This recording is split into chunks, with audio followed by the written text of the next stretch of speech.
Overrate. We're taking all the best old school wisdom and blending it with the top new school methods to bring you the optimal coaching strategies.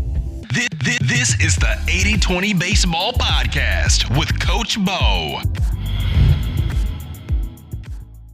Welcome 80-20 baseball community. Welcome coaches. This week, we're going to discuss some more on-ramping strategy, some more on-ramping planning as we get ready for the spring season. Also, we're going to discuss scoring runs, producing runs, and we're going to talk about something I think is very interesting, and I think you'll find very interesting when it comes to some of the contact hitters over the years that we're all familiar with, and how we can learn from this when we're coaching our own players. If we want to build our offenses up, our players, our hitters to be their best, to be the best, what is the best? What does that mean? What is the goal of an offense in baseball, of a player on offense in baseball? What is the number one goal, and what gets us closer? What helps get that player closer to achieving that goal, that ultimate goal of offense, which is producing runs? And we're going to talk about that and some of the misconceptions for many years, and they're still going on in baseball today, and how to avoid them so you can help your players or your kid be the best that they can be on offense. A quick review of last week's episode. I shared with you my three takeaways, my three main takeaways, not my only three takeaways, but my three main takeaways from the interview with the strength and conditioning coach, Tommy Hansen. We also discussed Joey Votto and an optimized hitting approach. I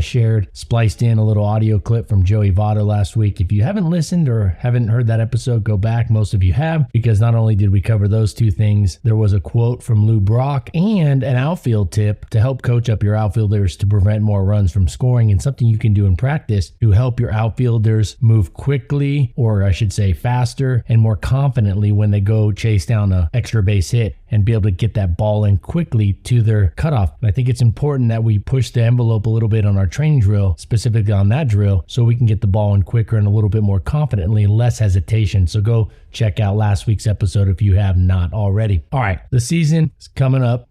It's around the corner. Some of you, it's closer than others. And while some of us and many of us can't yet be out on the field, and we might not even know who our team is, we can't be out on the field practicing just yet. Maybe it's the weather. Maybe the season hasn't officially started. For many coaches, it hasn't. It's still January, mid-January. But there are some things that we can take care of as coaches to prep for the upcoming season. One example of that is get your signs to your players, whether it's on offense, defense, working with the catchers. Let's get these signs in order now, planned out now. Let's get these signs down on paper, or at least start to think of ways that you as a coach can have signs, signals, ways to tell your hitter, your base runners, your catchers, your defense what to do or what you want them to do without the other team necessarily picking up on it. Now, at the very low levels, some of those coaches don't pay attention. I coached an 8U team, and I had straightforward signs that I could give them, some down by my side. They never got missed, and nobody ever picked up on them. And this was a competitive team. This was a travel ball competitive team. We'd travel around Southern California. Even then, the other coaches weren't worried about it. They weren't looking. Now, you may come up against coaches that are looking to steal signs or get your signs.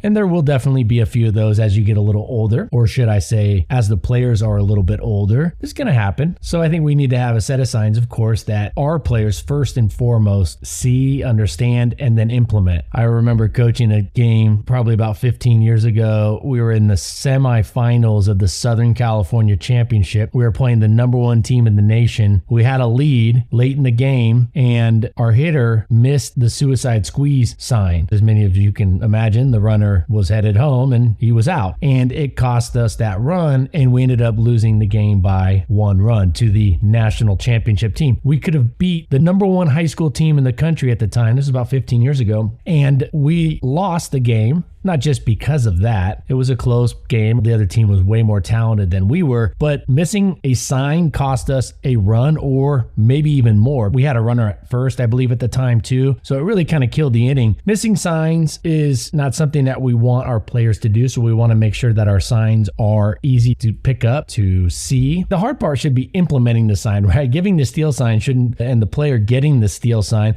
Or I know a lot of you coach at levels where the runners can't steal yet, but something to keep in mind and moving forward. But maybe a drag bunt sign or a bunt sign or just a simple sign for maybe a pickoff or a back pick. We don't want the sign to be the hard part. The challenge should be implementing whatever it is that we're asking the players to do. I'm a big believer in not having a lot of signs. I'm a big believer in coaching up your offense or your defense to play the game in a way that they understand what's to be expected. They understand how to play it right and also take care of the big needle movers. You're not trying to play too much of a chess game where it's overthinking, over moving, over strategizing. It's more of a throw strikes, play defense, make the right plays. On offense, produce runs, hit the ball hard, don't swing at bad pitches, run the bases aggressively but not erratically. I do think most coaches have too many signs on average. I know coaching at the high school and playing college and professional baseball, there was a lot of signs, definitely a lot of input from the coaches, and there was a lot of control. And I always say, if you want to have a lot of input over the game, over each play, I highly recommend you become a football coach and be an offensive coordinator. That would be my recommendation. I think baseball doesn't need so much coach input during the game. Definitely a lot of coaching during practice, but not so much during the game. And I've coached with coaches that had 7 bunt defenses and 5 first and third offenses, and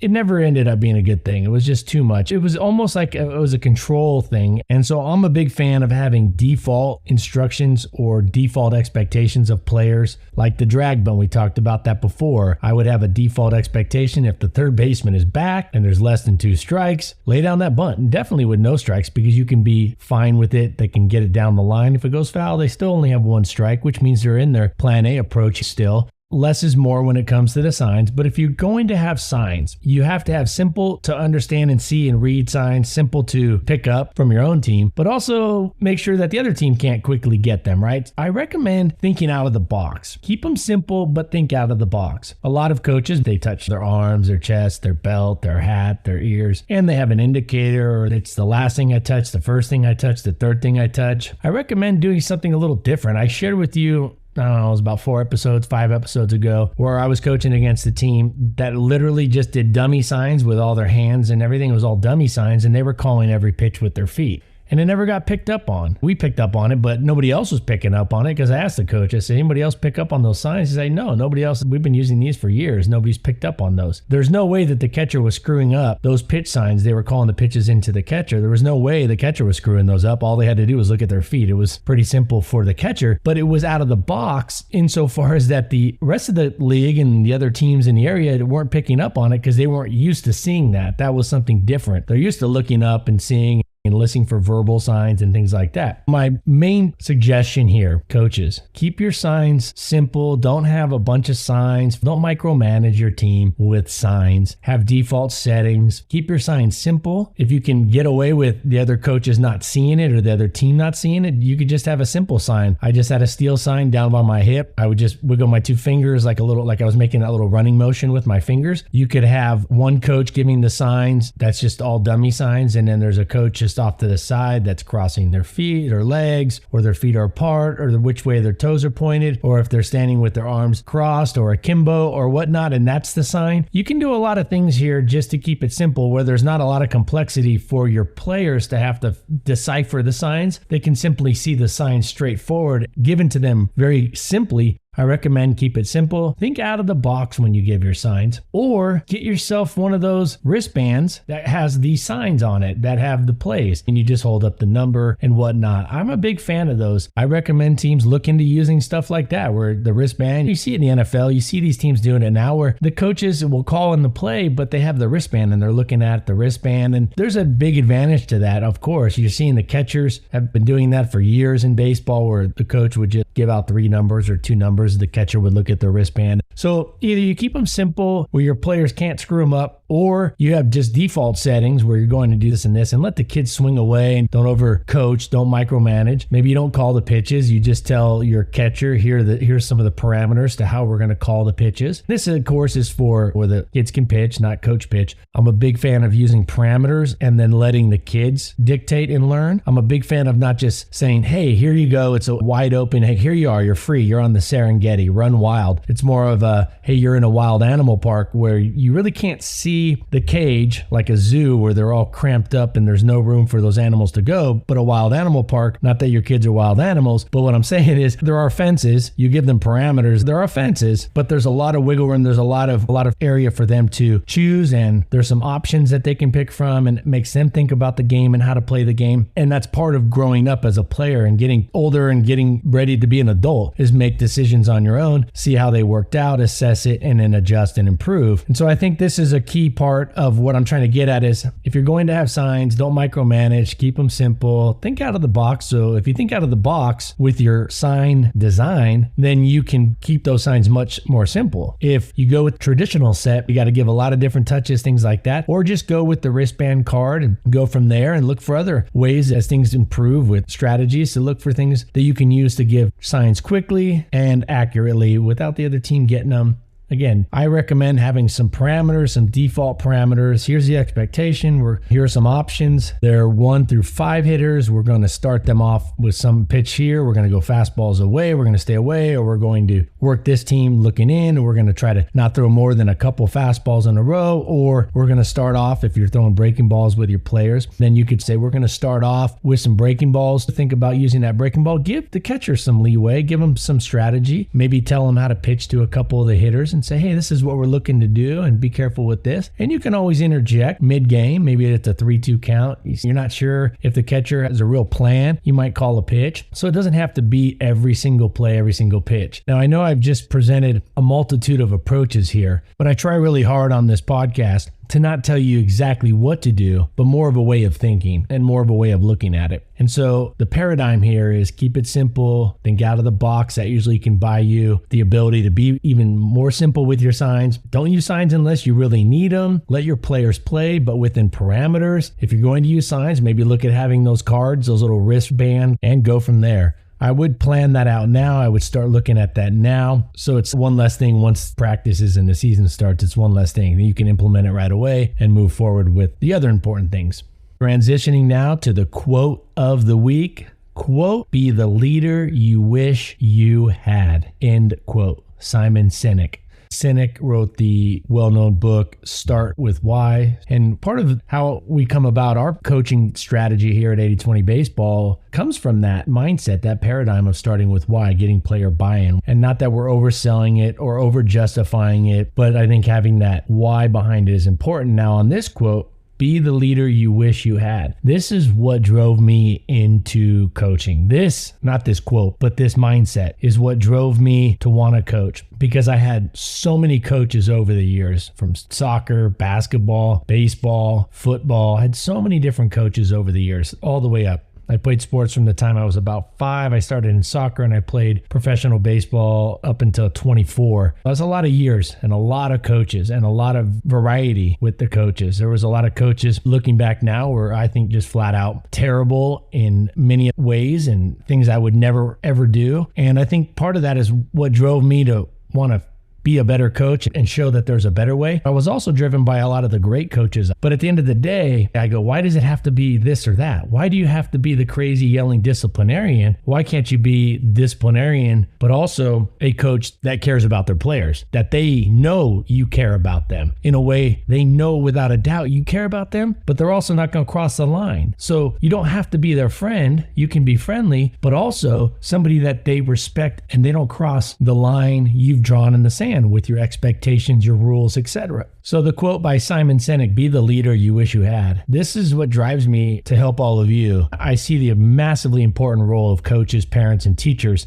in society. And I think youth coaching is basically parenting and teaching. It's like being a teacher and a parent, but in a more fun role, right? With a game, the baseball, or youth sports in general. It's a way to coach life's principles, a way to coach kids up for life within a game. It's like a gamified version of life prep. I just felt like I never had a coach, and I had some great coaches. I never had a coach who checked every box. And I thought to myself years ago, I said, you can check every box. It takes a lot of time, but you can. And the first thing I try to put out there for all of you, the message is you can have a disciplined mindset. You can have players that are very disciplined, a team that is very disciplined, but also a team that plays free and easy. You can have a team that won't cross the line that you've set forth, but doesn't look over their shoulder every 10 seconds, every minute to see if you're looking, to see your reaction. You can have players that know 100% of the time you care about them, you're there for them, you're there to support them. You're not going to blow them up and scream at them and put them down. But at the same time, they also know that they can't push the boundary. You've set forth the parameters and you're going to enforce those. So you're going to praise, but also implement your consequences when the expectation is not met or the rules are broken every time. So you're going to consistently praise, but you're also going to consistently uphold the expectations you've set forth for your team. They can go together. It can all go together. It doesn't have to be mutually exclusive. It shouldn't be. So Be the Leader You Wish You Had by Simon Sinek. I always wanted a coach that pushed me, but wouldn't be afraid to pull me in and give me a hug. Not necessarily a hug, but that metaphorical hug where they cared about me, but they pushed me. And that together is the combo. So this quote, be the leader you wish you had. Again, I think it's important that we don't confuse this with some of the players that wish they had it easier. So this is assuming that you wanted to be cared about, but also pushed and disciplined. You wanted love, but discipline. You wanted the tough and the love. You wanted both, not one or the other. Another way of looking at this would be the leader you needed to have. This quote and the mindset that goes with it is a great way to approach each practice and each game. And when you approach your team, be the leader you wish you had. Be the leader that you wish you had. Try to be the best version. Try to be the best version of all the coaches you had. Try to be the compilation of all the great leaders, teachers, coaches you've had. Try to put them all together and be that person. All right, let's transition into the final part of this episode. Now, if you have been listening to this podcast, which many of you have for a long time, what I'm about to talk about is not going to ruffle your feathers. But if you're newer to 80-20 baseball, you're going to have a little cognitive dissonance probably, and it might ruffle some of your feathers. Don't take it personally here. What I'm about to share with you challenges the long-term conventional wisdom of baseball and how to coach hitters. Here's the thing. We've all been taught, or I should say most of us have been taught. I know I was, and still seeing it to this day in the baseball community, the messages, don't strike out, put the ball in play. And here's one. The great hitters of all time, Tony Gwynn, Rod Carew. Tony Gwynn is used as this great hitter, and it's definitely more now than ever. While the strikeout rates have gone up in professional baseball and even college baseball, while the strikeout rates have gone up, more and more people are going to Tony Gwynn and saying, Tony Gwynn only struck out 12 times in 1988. He only struck out 4% of his at-bats, and Aaron Judge struck out whatever. And they talk about Rod Carew and Wade Boggs. And these are hitters that are brought up as examples of why coaching our hitters with some of the new school strategies and tactics is wrong. The goal of hitting, the goal of an offense in baseball is to produce as many runs as they possibly can, is to score runs. Not get base hits. That's not the goal. Sure, that gets you closer to the goal, but that's not the goal. The goal is to produce as many runs as you can on offense. The hitter's job is to produce as many or contribute to the production of as many runs as they possibly can. They're trying to maximize the run production, not base hit production, not sacrifice bunt production, not put the ball in play production. And again, these all can play part of that. Hear me out. It's interesting when Moneyball, the movie Moneyball, the book Moneyball, what the A's did, that's 20 years old. And the Moneyball idea is based on scoring runs. Now, they highlighted a certain aspect, and that was getting more walks and on-base percentage. But that's only a slice of the pie when it comes to producing more runs. That's only part of it. But the whole idea behind that, and maybe it got lost because the messaging wasn't pushed enough, and that is, the A's were trying to score runs. They were trying to score more runs, not get more walks. The walks were just the means to the end. They were looking at it like we see on-base percentage is more indicative of scoring runs than batting average.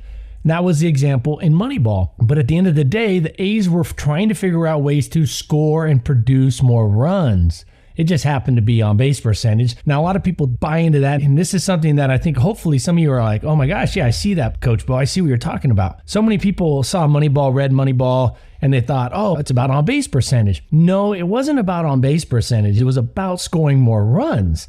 The on-base percentage they saw as something that led to scoring more runs. So it adjusted the players they got in this particular case. Players with higher on-base percentage, they look for a lot of arbitrage out there. They look just for a lot of cheap players that had a high on-base percentages but maybe lower batting averages and could play multiple positions or maybe move to another position and fill holes. This message alone right here is so valuable to helping your players, your kid be better on offense and how you run your team.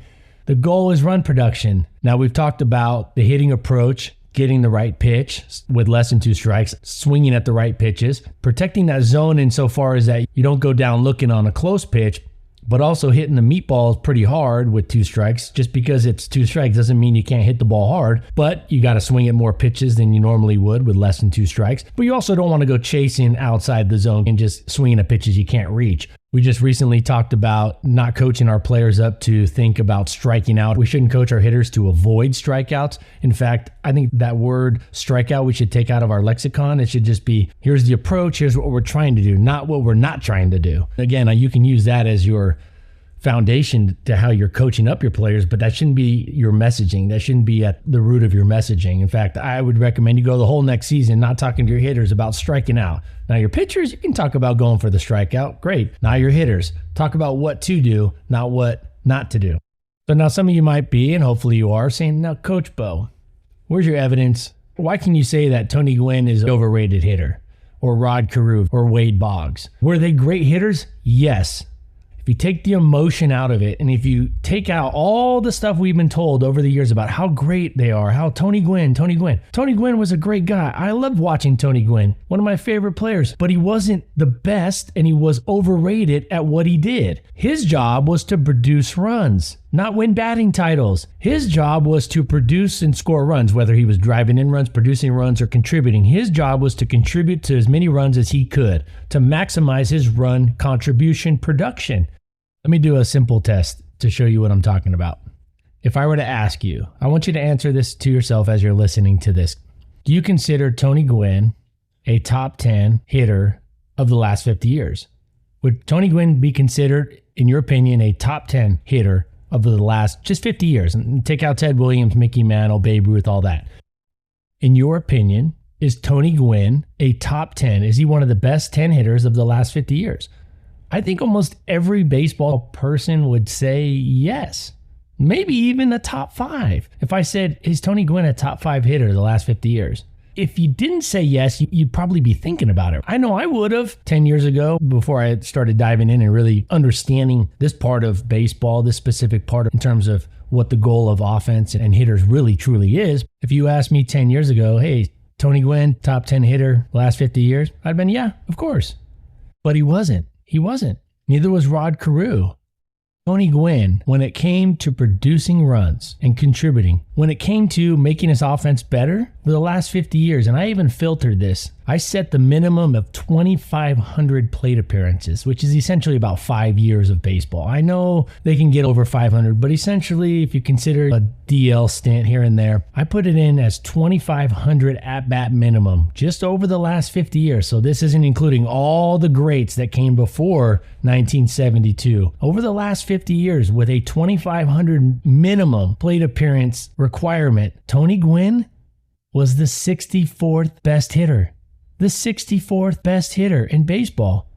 Now, this is where that cognitive dissonance I was talking about comes into play. I know it did for me when I saw this. I go, oh, Tony Gwynn. I know he wasn't top 10 because I know enough now how it works. And I thought, man, Tony Gwynn's got to be top 25, right? No, not even top 50. Not even top 60. And if a hitter's job is to contribute to their team's offense in run production, if their job specifically is to help their team score more runs, Tony Gwynn wasn't even a top 60 over the last 50. And again, I set that minimum at-bat requirement to 2,500. Rod Carew is referred to as one of the best hitters of all time. He was 43rd. He's the 43rd best hitter over the last 50 years, just the last 50 years. So you imagine these are all going to drop quite a bit if you add in the previous players from the 50s, 40s, 30s, 20s. And I should say 60s also. Here's another interesting stat. I see this a lot in the baseball circles about not striking out. The best hitters don't strike out. The best hitters strike out less often. And a number that I hear a lot is 10%. The best hitters strike out less than 10% of the time. And in fact, Tony Gwynn did strike out less than 10% of the time. He struck out 4% of the time. Wade Boggs struck out 7% of the time. Rod Carew struck out 8% of the time. Now, these are definitely some of the lower numbers over the last 50 years for qualified hitters. But there is only one hitter in the top 42 most productive hitters over the last 50 years. Productive. That means the best. Now, again, this isn't what kind of teammate they were or what kind of person they were. This was their job on offense, was to help their team score runs. And out of the top 42 players, only one player over the last 50 years had a strikeout percentage of less than 10%. Now, I'm going to stop here. I am not telling you to go out and coach your players to strike out. Of course not. And if they strike out way too much, of course, that's not going to help produce runs. I get that. My point is not to go out there and have your hitters strike out and swing for the fence, swing for the 300 or 400, 500 foot home run every time. Of course not. What I'm trying to do is highlight the error in how we identify good hitting. This is what I grew up thinking. That I'm just sharing you what I've learned and how I've corrected. There's only one hitter out of the top 40 most productive hitters over the last 50 years to strike out less than 10% of the time, and that was Joe Morgan. He struck out 9% of the time. That's it. Again, this all ties together with let's coach the right things. Let's not just go put the ball in play. Tony Gwynn put the ball in play a lot. He struck out 4% of the time, just crazy low. But he was also way down on the productivity in terms of the great hitters that we think of great hitters as. In fact, he is behind players like Albert Bell, Jack Clark, Brian Giles, Ken Singleton. And these are hitters with a lot of at-bats. Ken Singleton had 8,000 at-bats. He produced and contributed to more of his team's runs on a higher percentage, a higher rate than Tony Gwynn. Now you might be thinking who's at the top of this list. Most of you can imagine who's at the very top of this list. It's actually not an active player. That should give the answer away right there. Of course, it's Barry Bonds. He's at 173. Weighted runs created plus. Everything is factored into this stat. Everything is factored in. This is a crazy stat. They factor everything in. Barry Bonds, 173. The next highest, the second ranked most productive player over the last 50 years is an active player. That should give the answer away right there. The great Mike Trout at 172. Third is another active player, Aaron Judge. Then Mark McGwire, Frank Thomas, Juan Soto, Manny Ramirez, Willie Stargell, Jeff Bagwell, Edgar Martinez. Hey, Joey Votto's number 12 on this list. You know the strikeout percentage on those players? Barry Bonds, 12%. Mike Trout, 22%. Aaron Judge, 28%. Aaron Judge has a 28% strikeout rate. Tony Gwynn had a 4% strikeout rate. Actually, if I round it up, Aaron Judge has a 29% strikeout rate. Tony Gwynn has a 4% strikeout rate. Aaron Judge produces each at bat on average. He produces and contributes to more run production than Tony Gwynn, substantially more. You see where the error comes in if we're just basing it on putting the ball in play. Again, if you've listened to this podcast, you understand with 2 strikes, hey, you got to try to do something with the ball. If it's on the fringes, if it's a meatball, drive it if you can. If it's on the fringes, you might have to put it in play. But going up there and just putting the ball in play and trying to get singles with less than 2 strikes, just going up there with the ultimate goal of trying to get a base hit with less than 2 strikes, to me is wrong. It should be go up there and try to drive the ball hard into the gap, try to drive the ball hard line drives, try to get doubles with less than 2 strikes. Now, when you get to 2 strikes, you're a little bit more at the whim of the umpire, the zone, things like that. So you have to commit to doing things a little bit more on the pitcher's terms. Number 4 on the list, Mark McGwire. You could make the argument that performance-enhancing drugs for some of these played into it, sure. But there's guys like Joey Votto, who's current player right now, who's number 12 on the list. Juan Soto, number 6 on the list. Paul Goldschmidt. So there's a lot more testing now. There's a lot more testing. You can't get away with as much as like Paul Goldschmidt, number 15. Bryce Harper, 17. And here's one, Joe Morgan. Joe Morgan was number 20 on the list, and he was 9% strikeout. Much smaller guy. But Joe Morgan, wow, just this stat alone gives me a lot of appreciation for Joe Morgan because he was an undersized player. He was the only player on this list over the last 50 years to strike out less than 10% of the time, yet he's number 20 on run productions. And I know there's a lot of people out there, a lot of people I respect their opinion on baseball have said, Joe Morgan, most underrated hitter. He might be the most underrated. Looking at this, he might be the most underrated hitter of the last 50 years. And Tony Gwynn, in my opinion, is the most overrated hitter. Yes, Tony Gwynn is a great hitter. He's a great hitter, but not a top 10. The numbers show if the ultimate goal is, the only goal really is to maximize run production as a hitter, as an offense, he's in the 60s over the last 50 years, which probably puts him close to 100 all time. So when you're coaching up your hitters and coaching up your kid to be a better hitter, let's keep in mind, going up there and trying to avoid strikeouts is not the goal. It's go up there, produce runs. And that's why I've set forth and laid out the 80-20 hitting approach, plan A and plan 2 approach. It's designed on maximizing run production, maximizing the damage you do at the plate as a hitter, while also minimizing, hedging the risk of being an easy strikeout victim or being an easy out. It's the best of both worlds. If you go up there and just try to hit singles as your ultimate goal, like I think Tony Gwynn, his ultimate goal, it seemed like to me, most of his at-bats was just get a hit, get a single. And I don't think that's the best approach. If we're going to base it off of run production, that's what he was. A long ways from the top 5 or top 10. Now, if you're going up there as a hitter, you're teaching your hitter to go up there and swing for the fences, you're going to have a lot of problems with that too. You're going to have exceedingly high strikeout rates and easy out rate. None of these hitters had crazy high strikeout rates. The highest was Aaron Judge. He's the highest on here at 29% if you round it up. Most of these hitters, their strikeout percentage is around 18 to in that 15 to 20%, where most of them fell. And Barry Bonds was at 12%. He was that outlier. He was just so incredible with his sight and his hand-eye coordination. He's just an amazing player. And you can get into the PDs, but before PDs, he was always great. Go watch highlights of him hitting at Arizona State. He was already a phenomenal hitter.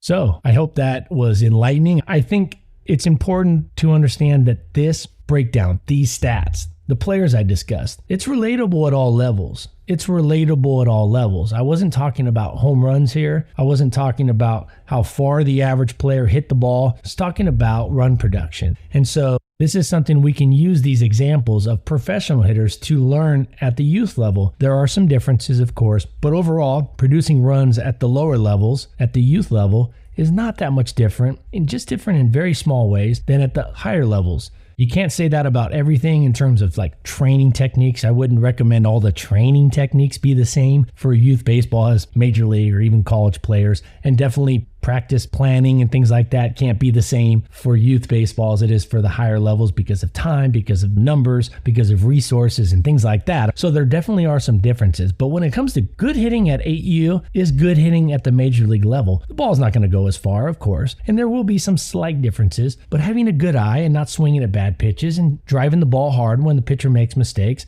and not going down easy when there's 2 strikes. Also not giving in and trying to tap the ball and play because you're afraid of striking out. I think all of these things cross all levels. And so I hope this was enlightening. I think even for just digging in myself, I thought it was really enlightening. I was surprised on some of this stuff. With that said, I hope you got a lot out of this. Get that paradigm. And that's the whole idea of this podcast, is to not tell you exactly what to do, but to get you thinking in a way that allow you to see what you need to do and go out there and do what you need to do. Now, of course, I do lay out templates for a lot of things and blueprints for a lot of things, but I think it's also key to have that paradigm, because the paradigm is what gives you the confidence when you walk out there. You can see it, you know what you're looking for, and have that confidence to be the best coach for your players that you can be. With that said, we'll see you next week's episode.